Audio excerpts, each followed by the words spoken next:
பதினெண் கீழ்கணக்கு நூல்கள்லாம் தான் பார்த்துட்ருக்கோம். அந்த வரிசையில் நம்ம நெக்ஸ்ட் பார்க்க போகிறது என்னென்னு பார்த்தீங்கன்னா திருக்கடிகம். திருக்கடிகத்தினுடைய ஆசிரியர் யாருன்னு பார்த்தீங்கன்னா நல்லாதனார். இவருடைய ஊர் என்னன்னு பார்த்தீங்கன்னா திருநெல்வேலி மாவட்டத்தில் வந்து இருக்குது. இவரை பற்றி பார்த்தீங்கன்னா பாயிரத்தில் வந்து குறிப்பிடப்பட்டிருக்கு. என்னென்னு பார்த்தீங்கன்னா செரு அடுதோல் நல்லாதான் அப்படின்ட்டு வந்து குறிப்பிடப்பட்டதால் இவர் வந்து ஒரு போர் வீரராக இருந்திருக்கலாம் அப்படின்ட்டு வந்து கருதப்படுகிறது.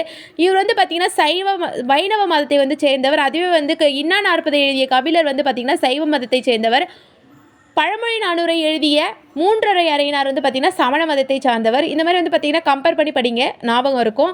திரிகடுகம் வந்து பார்த்திங்கன்னா 100 வெண்பாக்களை கொண்டது. இதில் வந்து பார்த்திங்கன்னா சுக்கு மிளகு திப்பியாலான மருந்து பெயரை வந்து பார்த்திங்கன்னா திருக்கடுகம் சொல்லுவாங்க. இதில் வந்து திரி அப்படின்றது என்னென்னு பார்த்திங்கன்னா 3, கடுகம் அப்படி என்னென்னு பார்த்திங்கன்னா காரமான பொருள் தான். இந்த மருந்தெல்லாம் வந்து உண்டா மனிதர்களுடைய நோய் நீங்கும். அது மட்டும் இல்லாமல் இந்த திரிகடுக பாடல்களில் உள்ள 3 கருத்துக்கள் வந்து பார்த்திங்கன்னா மக்களுடைய மனமயக்கத்தை வந்து போக்கி தெளிவுபடுத்தும்.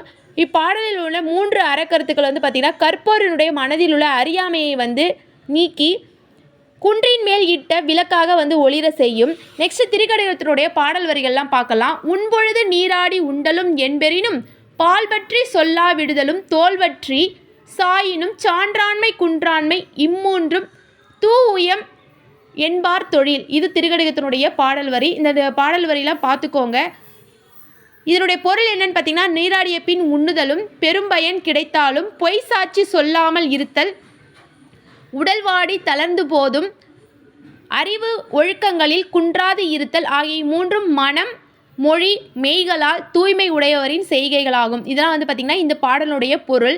நெக்ஸ்ட்டு உண்பொழுது அப்படின்றது என்னென்னு பார்த்தீங்கன்னா உண்ணும் பொழுது, பெரினும்னா பெற்றாலும், பால் பற்றினா ஒரு பக்க சார்பு, நடுநிலைமையில் இருந்து மாறுதல்லாம் வந்து பார்த்திங்கன்னா பால் பற்றி, தோல் வற்றினா தோல் சுருங்கி, சாயினும்னா ஆயினும், சான்றாண்மைனா அறிவு ஒழுக்கங்களில் நிலைத்து நிற்றல், குன்றாமைனா குறையாது இருத்தல், தூயம்னா தூய்மை உடைய. நெக்ஸ்ட்டு திருக்கடுகத்தினுடைய பாடல் வரி என்னன்னு பார்த்தீங்கன்னா இல்லார் கொன்றியும் உடைமையையும் இவ்வுலகில் நில்லாமையுள்ளும் நெறிபாடும் எவ்வுயிருக்கும் துன்புறுவ செய்யாத தூய்மையையும் இம்மூன்றும் நன்றியறியும் மாந்தர் குல. இது வந்து பார்த்திங்கன்னா திருக்கடிகத்தினுடைய பாடல் வரி. இதில் வந்து ஈயும் அப்படின்னா என்னன்னு பார்த்தீங்கன்னா அழிக்கும், நிலையாமை நில்லாமை அப்படின்னு பார்த்தீங்கன்னா நிலையாமை, நெறினா வழி, தூய்மைனா தூயத்தன்மை, மாந்தர்னா மக்கள். இந்த பாடலுடைய பொருள் என்னன்னு பார்த்தீங்கன்னா வறியவருக்கு வந்து பொருளை வந்து அளித்தல், இவ்வுலகத்தில் வந்து பொருள்களினுடைய நிலையாமையை வந்து அறிந்து நல்வழி நிற்றல், எவ்வுயிரையும் வந்து துன்புறாத நிலையில் வந்து வாழ்தல், இம்மூன்றும் வந்து அறவழியில் வந்து நடக்க வேணும் அப்படின்றது தான் வந்து இதனுடைய பொருள்.